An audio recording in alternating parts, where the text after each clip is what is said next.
I'm originally from Georgia. Thanks. Unfortunately, I've been living in Seattle for the last 7 years, and what I learned is that being from the South is awesome if you're still in the South.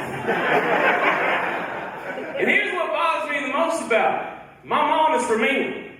She has like a full-on British accent. Do y'all understand what I'm saying?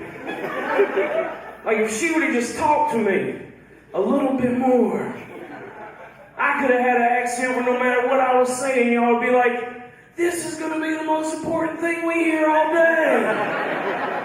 But instead, with a Southern accent, I could be explaining quantum physics to y'all. Going into the multi-world interpretation, which is like for every situation, there's a different outcome, and that outcome happened, and it spawned off a separate universe. And you'd be like, yeah, but it's just a theory. And I'd correct you and say, I think what you meant is that it's just a hypothesis, which is a suggested explanation, whereas a theory is a substantiated explanation based off of a proven hypothesis. And then you'd say, I think you probably have a GED and don't like minorities.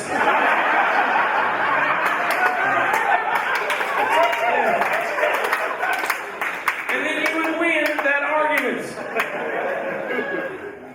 I served in the Marine Corps.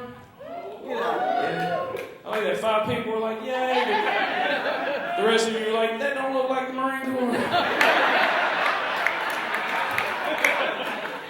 I served in Iraq. I don't know if anyone else here has ever been to war, but no, just me. I'm the only hero? Okay. Going to war is not the hard part. Coming back is where it gets weird, because everybody wants to ask you questions. Like, as soon as I got back from Iraq, everybody was like, oh my God, Mitch, when you were in Iraq, did you ever shoot anybody? And I was like, nah, man, relax, I was a helicopter mechanic. They were like, oh, thank God you never killed anybody. I was like, I never said I was a good helicopter mechanic.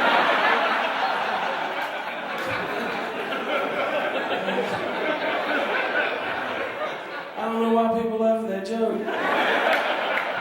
Troops died in that joke.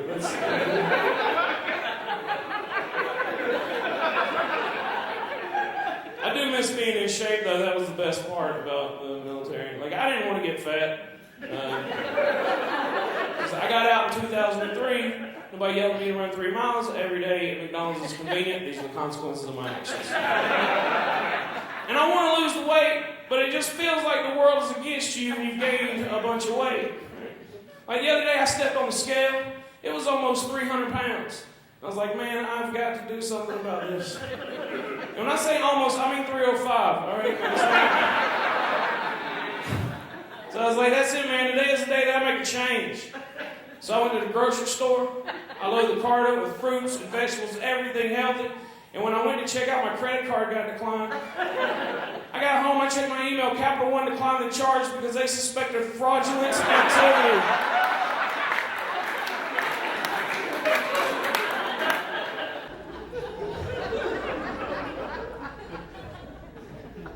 But I miss traveling the most when I was in the military. Coolest place I ever went to was Thailand. They sent me to Thailand when I was 19 years old. That is the biggest mistake that the government can make. Because when an adult goes to Thailand, they'll come back and they'll be like, yeah, they have beautiful beaches. I came back from Thailand at 19, I was like, they have awesome strip clubs. And I don't mean that because the women are beautiful. I mean it because like they do magic tricks. Like you'll go there, you'll see a woman pull 40 yards of a handkerchief out of a place that handkerchiefs aren't supposed to be. You give them $1, they'll give you 4 quarters back. It's pretty crazy.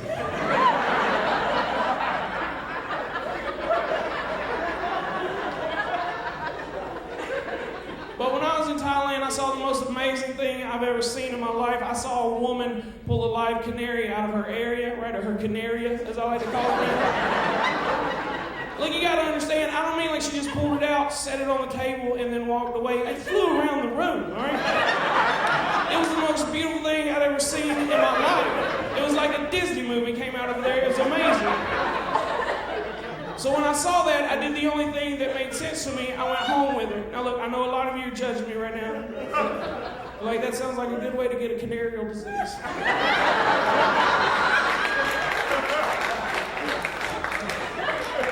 But you have to understand, understand where I was at this point in my life. I was 19 years old. It was 1999. And all I did with my free time was watch the History Channel. And it's not like now with bad shows like American Pickers and Pawn Stars. They had real documentaries. And my favorite was about these coal miners in the 1930s. And what they would do whenever they would go down into a mine, they would take a live canary with them. And as long as that bird didn't die, they knew that cave was safe.